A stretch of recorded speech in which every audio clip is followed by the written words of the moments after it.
Okay. So our next speaker today is Ajay Kaladharan from Oklahoma State University, US, and he's going to talk about proving electroweak phase transition and through colliders, gravitational wave, and microlensing experiments. So Ajay Kaladharan, the screen is yours. Hi, I'm Ajay. So I'm discussing with you. Before starting, let me thank the organizers for this invitation. So my talk is titled Probing Electroweak Phase Transition Through Colliders, Gravitational Waves, and Microlensing Experiments. This talk is based on these four works, which I did with my advisor, Dorival and Yongchi.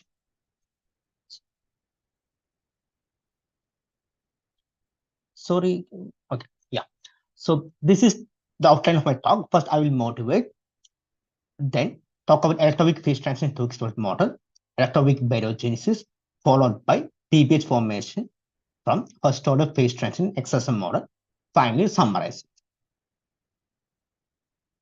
So, matter antimatter asymmetry person. So we know in the universe there are more matter than antimatter because obviously we exist. So at BBN, for every 10 billion particle antiparticle pairs, there exists one extra particle. So all we start our existence to this extra particle. To generate baryon asymmetry dynamically in early universe, you need to satisfy three Sakharov conditions. First one, baryon number violation. Second, CNCP violation. Third, departure from thermal equilibrium. In standard model, you have baryon number violation from electroweak paradox. You have CP violation in CKM matrix, but it's not enough. There are no avenues for a departure from thermal equilibrium in standard model.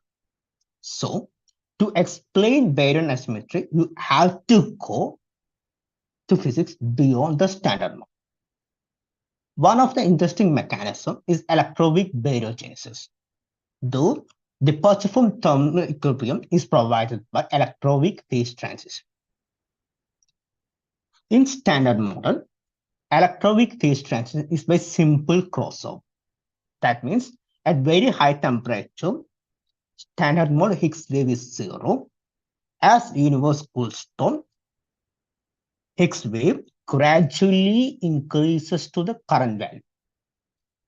But if you have new physics, the electroweak phase transition can be via first order phase transition. Here, at very high temperature, we have symmetric vacuum. At TC, symmetric and symmetry broken vacuum are degenerate. The tunneling from the symmetric to symmetry broken vacuum start at temperature below TC by bubble nucleation. That means bubbles of true vacuum start to appear at the temperature below TC. Bubbles grows and it fills the entire universe. Okay. So for the standard model, we have simple crossover.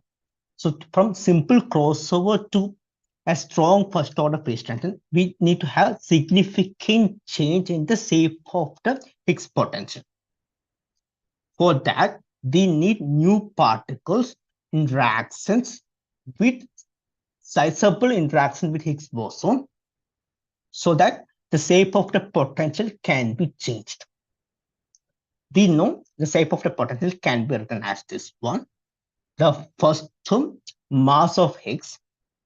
Second, cubic coupling. So we can measure the cubic coupling at the HLLC using Higgs searches. Kappa lambda, which is triple Higgs coupling, normalized by standard model value. The constraints for this kappa lambda is very weak at HLLHC. It can vary from 0.1 to 2.3 with 95% confidence level. So to probe this Higgs potential, we need some complementarity window. One of the complementarity is provided by gravitational wave detector. For electroweak phase transition, around 100 GeV, The frequency restricted to that is on millihertz range. So this is in the range of LISA, which is an upcoming gravitational wave detector. Okay. So to summarize, I want to identify what is the change in the Higgs shape of Higgs potential that's leading to first order phase transition, and how to test them at colliders. And what is the complementarity the gravitational wave detectors offer? So for studying this, I consider two-Higgs double model, one of the simplest extension of standard model, as my toy model. So this is two-Higgs double potential. We have a softly broken C2 symmetry. There are two mixing angles, alpha and beta. Here in this plot, we have cos beta minus alpha in x-axis and tan beta in y-axis. This is for type 1 and this is for type 2. The constraints for type 2 is more stringent compared to type 1 because of Higgs signal measurements. Now I want to know what are the key factors that is triggering first order phase trends. So I look at the shape of the potential. It has basically three terms. One is three-level term, Coleman-Weinberg, counter terms, and terminal correction.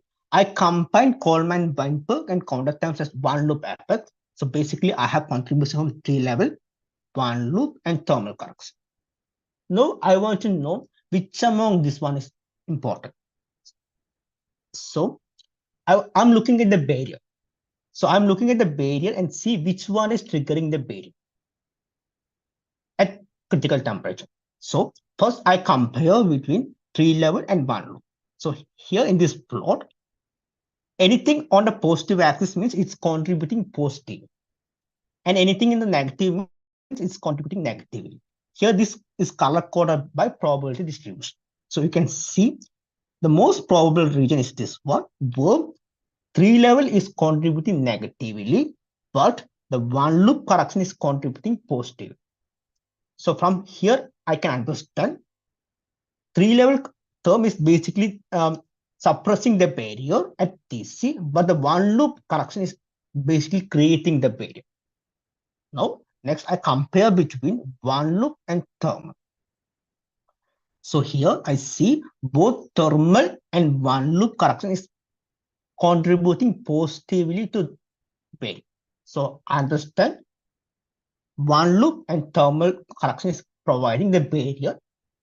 Now let's see which one among this is important. So here I plot one loop correction, the ratio of one loop correction with order parameter chi-c. These color points are the points which has nucleation. So basically they are nucleate properly. The gray points are all the points which are first order phase transition. So I can see as one loop correction becomes dominant, it leads to large chi-c parameter.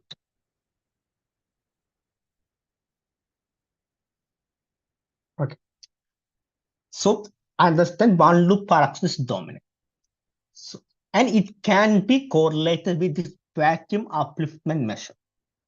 So here in this plot, the gray points are the points which possess all the constraints, and the color points are the ones which are strongly first order phase transition. So as you can see, the delta epsilon by F standard model, if it increases, the fraction of one loop correction increases along with the chi-c order parameter. So I understand this one loop correction can be captured using this vacuum upliftment measure. You can see why. As vacuum is uplifted, the barrier is also increased. Also, you need only small thermal correction to make them degenerate. This leads to large order parameter. So let me pause a moment and think what we have. So we have a zero temperature measure. It's very easy to evaluate it. It's gauge invariant, which can capture the effects of high temperature effects. which can actually capture the phase transition pattern.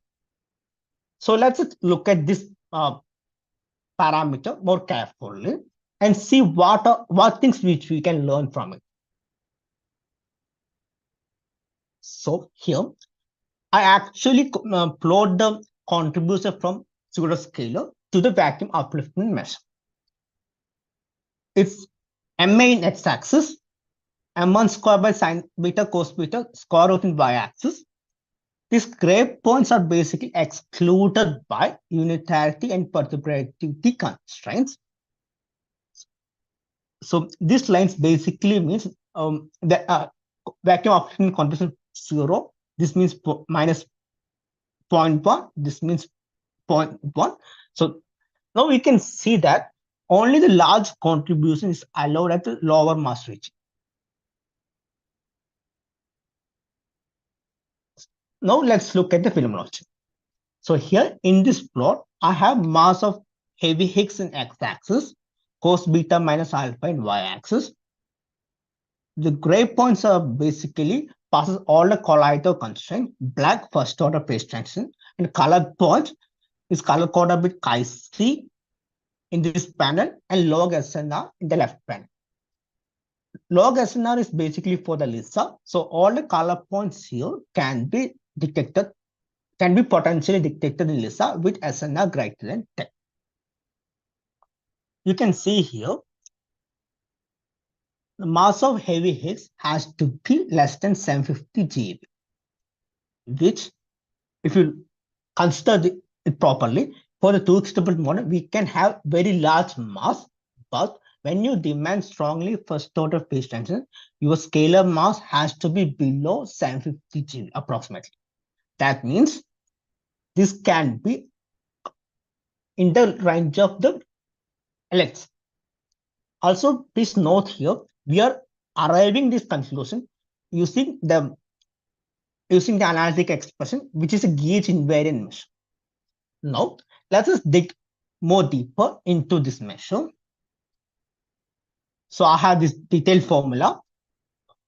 First point to note, all the contribution from all the scalars has the same form. So basically they have the same form.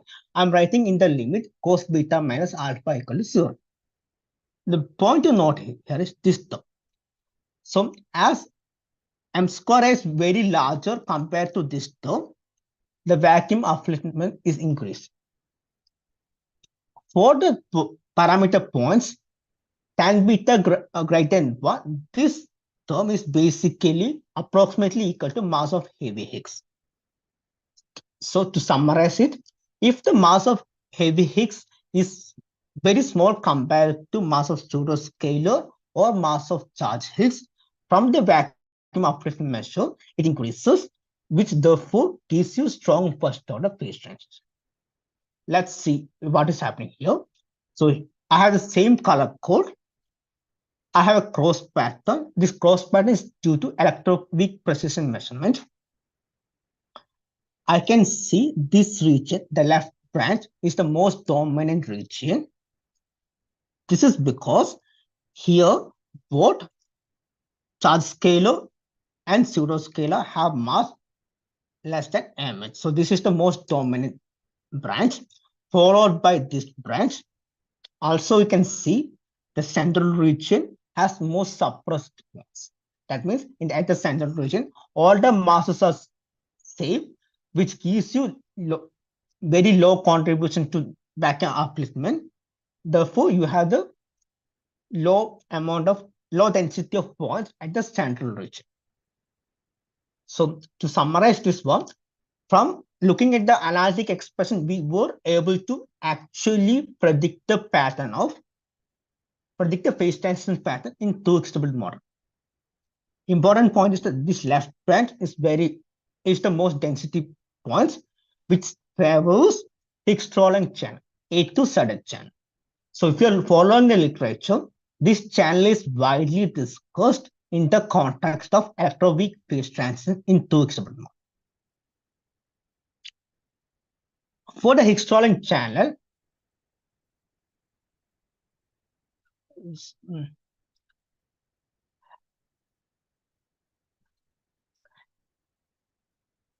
It mainly accounts for BP and WW final state. Sorry, this was a problem. Let me explain. So there are basically three contributions to Higgs Stirling channel. One is gluon fusion, followed by Peacock initiative process, then Drelian-like process. Here we compare between these three processes.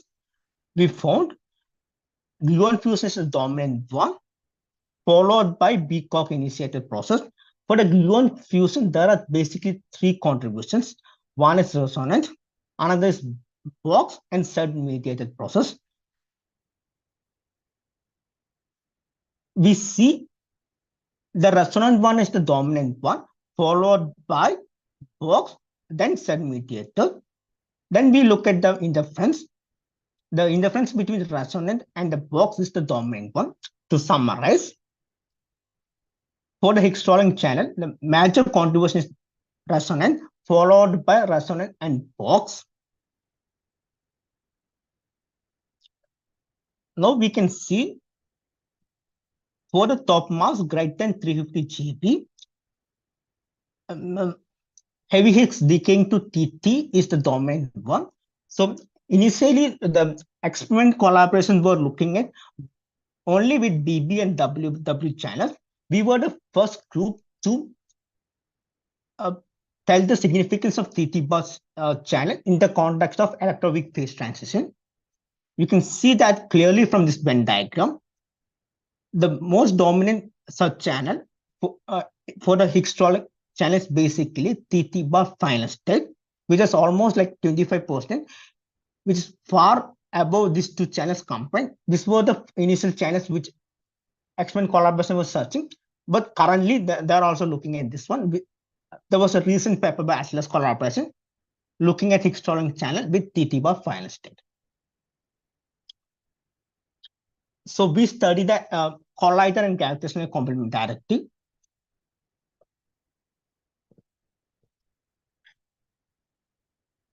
So there are three main channels: resonant and non-resonant di-Higgs production, heavy Higgs decaying to fermions, so scalar decaying to heavy fermions, and Higgs Stirling channel. We see here, this one is the dominant one, followed by Higgs Stirling channel and di-Higgs production. From this work, what we understand is TT bar final state is the most dominant one, dominant such channel in the context of electroweak phase transition to Higgs double model. So TT bar final state is the smoking gun signature. Now we study the gravitational complementarity. So we see how can be tested parameter point which shows promising gravitational signals in HLLHC. Here you note there are some points which cannot be probed in HLLC but can be probed in LISA. Okay. Now let's go to electroweak betagenesis. So this is a simplistic picture for electroweak betagenesis. So I have bubble. Inside the bubble, Higgs wave is non-zero, but outside it's zero. Spelrons are suppressed inside the bubble, but they are active outside. So as bubbles grows, so let's take there are equal number of particles and antiparticles. So there are equal number of left-handed particles and same number of right-handed antiparticles. So they interact with the bubble. They can either transmit or reflect. This interaction is CP violating. So because of that, there's some CP violation that leads to a segregation of particles, which leads to chiral asymmetry. The spelrons will act on this chiral asymmetry and create one extra particle. As bubble grows, this particle will be captured inside the bubble. Because the spelron activity is suppressed inside the bubble, the extra particle remains. So if you look at this word, one of the key ingredients is basically bubble profile, which tells you how the Higgs wave behaves at the bubble wall. This bubble profile can be evaluated by solving this profile equation. In the literature, it is customary practice to parameterize this bubble profile using King profile, which is parameterized by tan H function. So at z equal to infinity, we are basically outside the bubble. So z equal to infinity, we are outside the bubble, and z equal to minus infinity, we are inside the bubble. So at z equal to infinity, we have symmetric vacuum, and z equal to minus infinity, we have broken vacuum. So what we want to learn is what is the possible deviation from this tan H function and how it can affect the final baryon asymmetry. To study this, we consider semi-classical force method. In the semi-classical force method, the particle interaction with bubble wall is formalized using WKB approximation. So this is the particle interaction with the bubble wall. Please note here theta prime, which is basically the phase of the fermion. So let's consider top. So the theta prime is the complex phase of the top mass. We have only CP violation if these terms are non-zero. That means we need theta prime to be non-zero. Translating, we want the phase of the top mass to vary across the bubble wall. So the main ingredient for this calculation is source term given by this one. Please note the magnitude of the source term is approximately equal to the magnitude of the baryon asymmetry. Also, if the source term is positive, basically if those theta is negative, leads to a positive value for source term, which in most cases will lead to positive asymmetry. This will lead to left-handed chiral asymmetry given by this one. And this left-handed chiral asymmetry, the Electroweak spectrons will convert to baryon asymmetry. To summarize this, I really want to know what are the possible deviations in bubble profile and how it can lead to how it can affect the final baryon asymmetry. To study this, we consider a complex two-Higgs model. So here, lambda phi and m12 square parameter are complex. So in this plot, I have baryon asymmetry evaluated using King profile in x-axis and by solving the bubble equation in y-axis, color-coded by probability distribution. So you can see the almost it can give correct order baryon asymmetry from this figure. But if you really look at closely, in most cases, the King profile gives you baryon asymmetry, which is slightly larger compared to tunneling profile. Also, there are some parameter points where the deviation is very big. Let's look at it more carefully. So, here I have the behavior of top mass across the bubble wall. In this panel, I have behavior of complex phase of the top mass across the bubble wall. The red line is basically by solving the bubble equation. Blue using King profile approximation. If you look at here properly, in this case, King profile gives you larger value of top mass compared to tunneling profile. That means it has larger value of source term near the bubble wall. Bubble wall is basically radical 0 near the bubble wall for tunneling profile. This leads to larger value for source term. So if you compare the asymmetry between tunneling profile and King profile, there's almost a factor of pi between them. There are some more interesting cases. Now let's look at another one. Here you can see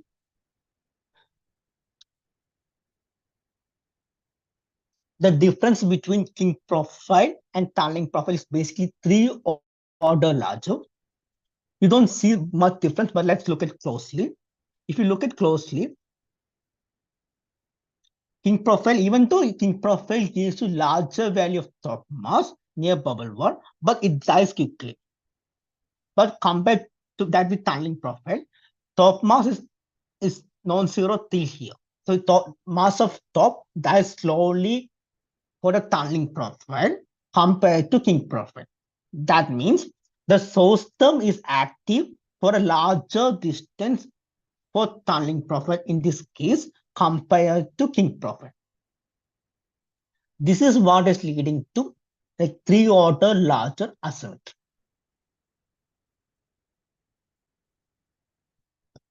Another interesting case, the behavior of the complex phase for top mass is different in this case. So for one, it's increasing and another one is decreasing. This will lead to asymmetries with two opposite signs as we observe here.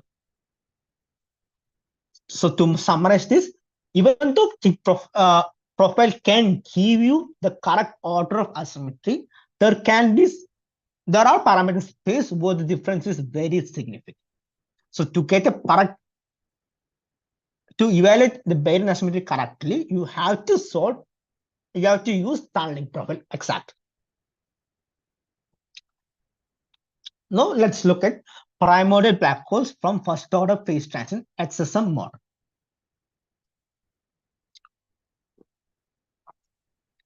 So as you see, the first order phase transition is basically a probabilistic event. So there can be a non-zero probability that there are no bubbles in the late batch.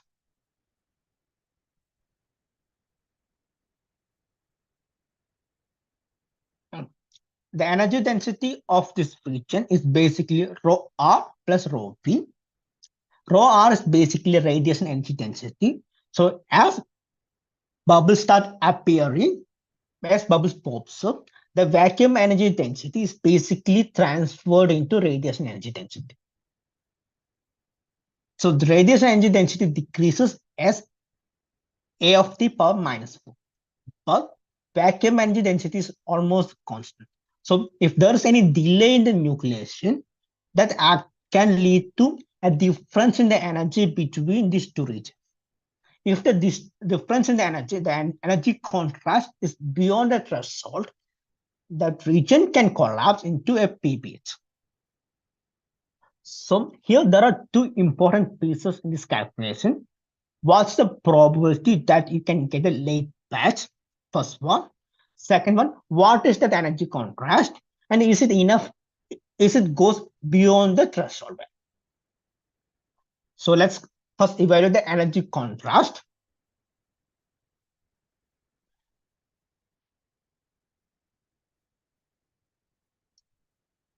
So the volume of two vacuum bubbles per co-moving volume is given by this equation. So gamma T prime is basically the probability that a bubble formed at T prime. If a bubble formed at T prime, this is the volume of the bubble at time T.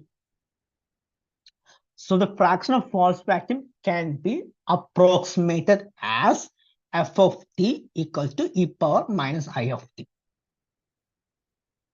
Now we solve the energy density for the background region and late batch by solving this Friedman equation. Here you look at this one. So as d rho v by dt is decreasing, the rho r by dt will be increasing. That means as the vacuum energy is decaying, it decays to radiation energy density, and radiation energy density is increasing. Okay. So if the energy contrast between inside the light patch and outside light patch exceed this critical threshold, then the light patch can collapse into a peak patch. Here we assume the entire late patch can collapse into the PBH. So here in this plot, you can see temperature in x-axis, the fraction of the false vacuum in y-axis, and the radiation energy density in the lower panel. Blue is for the background and red is for the late patch. So you can see for the late background, it starts decaying here, but for the late patch, it starts decaying here. Because of these two things, there's a difference in the energy contrast, and which can be collapsed into PBH. Now the second thing, what is the probability that you can get a late patch like this? So you want no purple formed here. So that's given by this. So no bubble formation in this B column is given by this formula. You want no purple formed here. This is given by this term. Next, no bubble formed outside the late patch should go inside this. That's given by this term.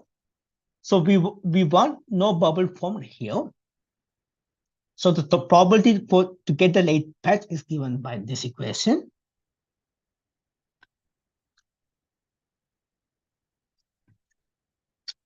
So PBH can be a dark matter component. So the fraction of PBH to the dark matter density is given by this equation. Okay, now we want to study the PBH formation XSM model. So we were the first groups to study PBH formation from late patch in a realistic particle physics model. So we studied in the XSM model, which is basically a simplest extension of a standard model, where we add a singlet scalar S, which is gauge singlet on the standard model. This is the gauge invariant potential. Okay, so now we want to know what is actually leading to PBH formation. So I compare here in x-axis, I have Tn minus Tp divided by Tn, and alpha, which is the vacuum energy density released normalized by radiation energy density, evaluated at Tp, color coded by FPBH, which is the fraction of the primordial black hole in the dark matter density. So the red points are basically where PBH is overproduced, so which is excluded.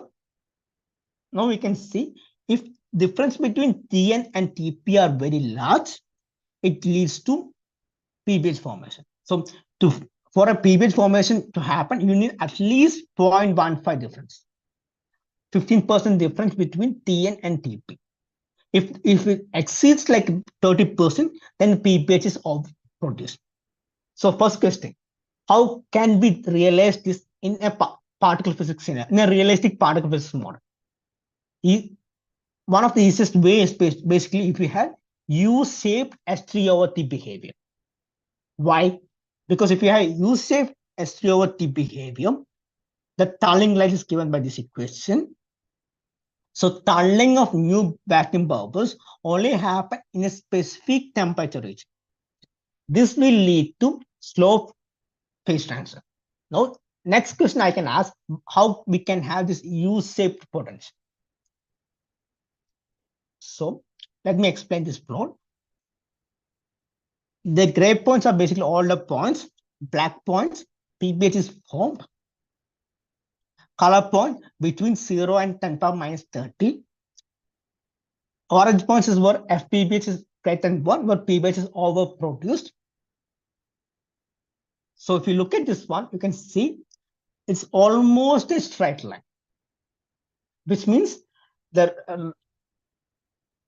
this ratio, you need a specific value.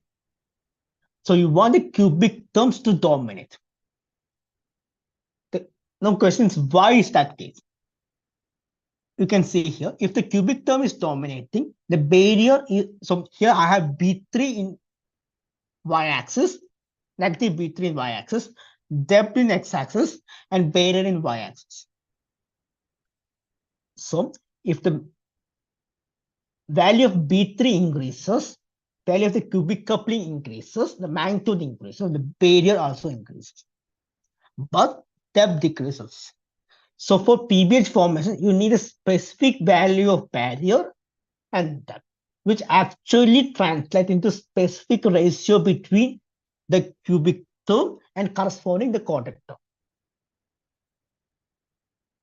So because XSM model is very simple, we can actually look at what is the exact shape of the potential that leads to PBH formation.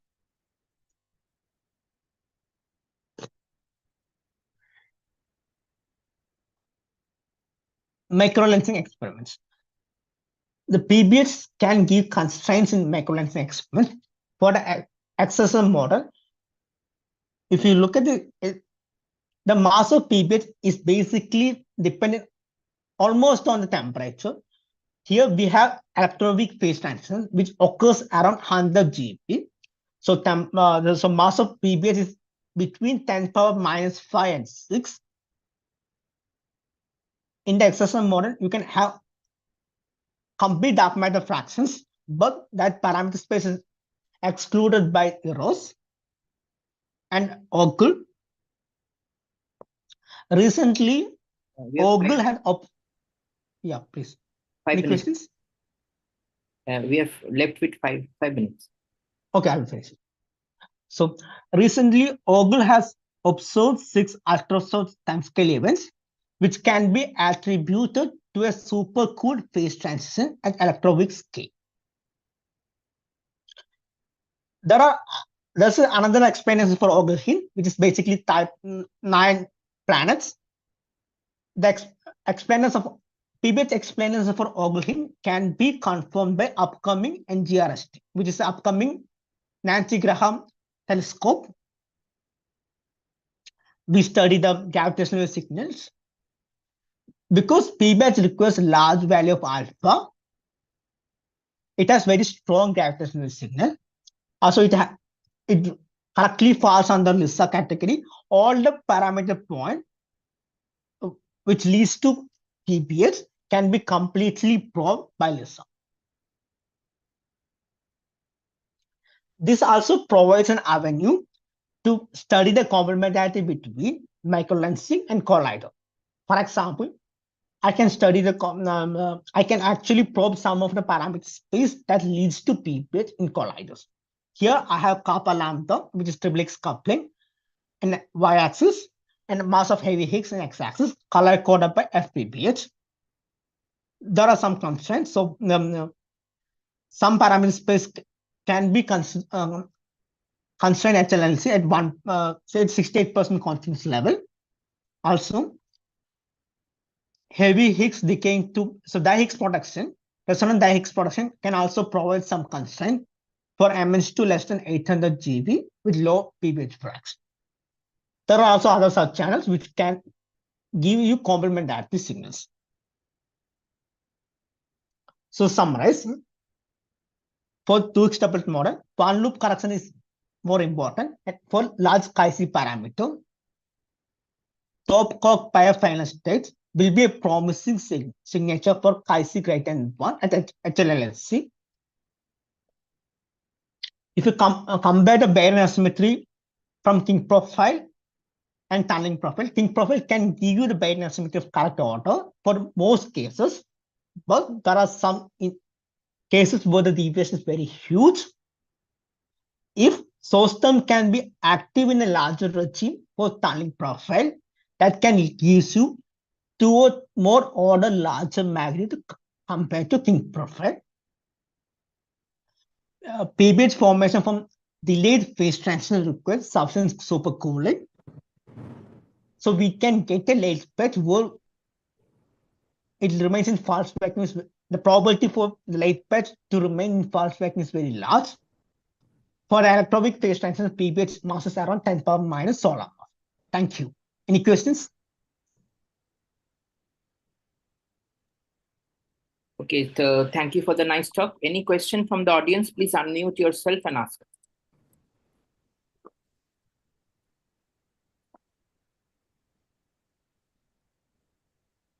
Okay, if not, I have a couple of things to ask.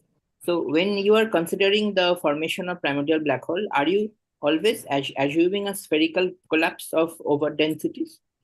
Yeah, I'm assuming it's spherical collapse. So is it just justified in all regions of the parameter space? Because it might happen that the collapse, I mean, the probability of spherical collapse might be low, and you might collapse, and also you might get some angular momentum as well, leading to maybe some developing some initial spin of the primordial black hole.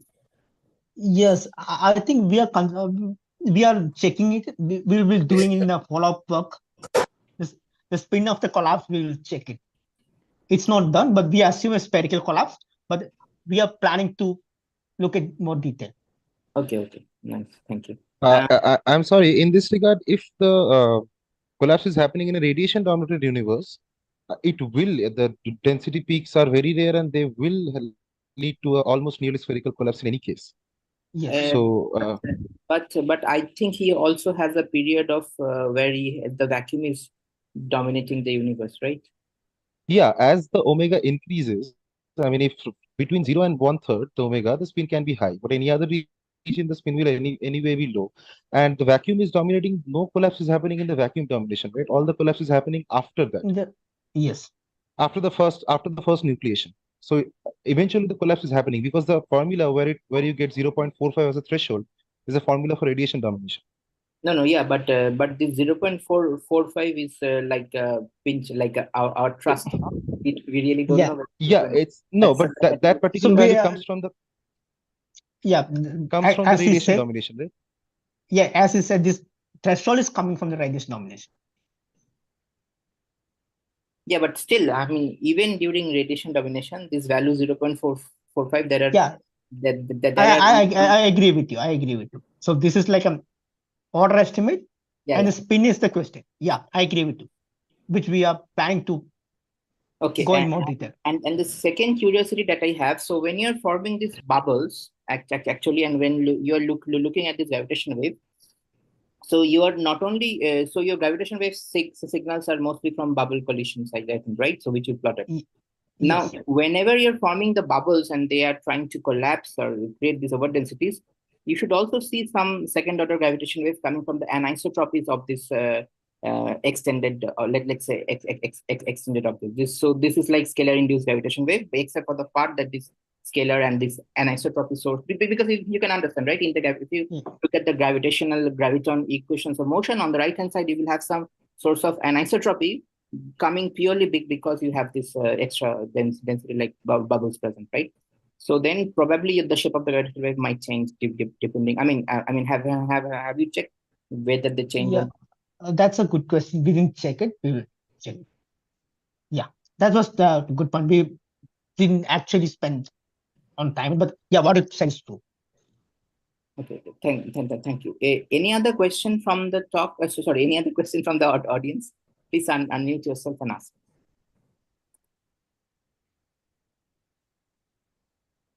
Hi Ajay, it's very nice Hi. presentation. Regarding this fascination and previous thing, so you have taken this XSM model. So could you please tell me the transition happening in which direction predominantly in your case? Is it in the singlet direction or in the SM Higgs direction? I mean, in which Predominantly, direction it's so actually? first. No, predominantly Yeah. it's like both directions. Like it's a first only single step is the predominant one. Both of them is playing the part. That's a predominant one. Okay, but however, you have said that your B3 parameter is playing a crucial role, which is uplifting your barrier. But in that case, if I'm aware, the B3 yeah, please. If you look at this thing, both parameters are. So let me. So here, both terms are actually playing the role. If you look at this one, okay, both are playing the role. And as you said, but the dominant one is when both the x-axis and s-axis is playing the role. So basically, dominant one is the first step. Like both takes the wave in the first step. That's the dominant one. Okay, but transition is happening in either of this direction, either in H or S. Okay. Yes, but the dominant one was when it happens first in the step, only one step transition. Okay. Okay. Thank Ajay, I have one question regarding the previous question. So when you are showing that particular plot where with the TPBH, so you have TN, TP, and then TPBH in that particular plot where you are showing the background and the late patch density and the density contrast. So yeah, this one. So once the TN has happened and the temperature is reducing more and you are reaching somewhere around TPBH, the universe is, since TP has already taken place, the universe at this point is radiation dominated, right? Yes. Yeah, Yeah. that's what So if it's radiation so yeah, so to yeah. simplify it, universe is in radius dominance because if you look at the collapse, it's mostly the if you look at the background part around the TPBH, it's mostly radiation dominant, but you cannot completely say it's radiation dominant. Yeah, but it's mostly radiation dominant. Like omega will be close to 1/3, right? Yeah, That's my argument here. that's the assumption which we also made. Yeah. But yeah, there's a caveat though. Yeah, there is a caveat. I mean, the 0.45 obviously depends on the profile of the perturbation as well, not just the collapse thing. And these caveats are there. But since it's close to radiation domination, do you We can believe? I ask. know. Yeah. Do you believe that spin can be of greater than of the order of -2, since it's mostly radiation dominated? Yeah, actually, we really didn't spend more time. We did the first order approximation, and we really didn't look at the spin of the previous. Yeah, we are planning to do it in the follow-up one. But I think what you said is true. But I have to really do that. So, for example, the curvature. Yeah. Yeah, go ahead. For example, the curvature perturbation calculation, because we have this U-shaped thing, it can be really deviated from the usual curvature calculation, which assume e power minus h beta. So there's some caveat though. So we have to go in detail. Okay. Thank you. Yeah. Okay, if there are no other questions, let's thank the speaker for the nice talk. And will you be able to send us the slides for our seminar? Yeah, sure. Yeah. Thank you. Thank you for the nice talk. Let's move on to the next speaker of the day.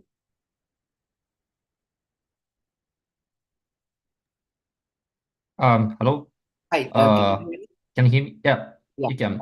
Okay, thank you very much. Yeah. Could you try to share the screen maybe? Okay.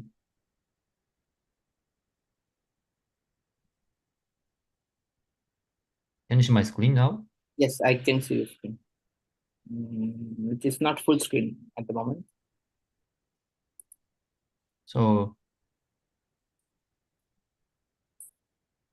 Yes, now it comes.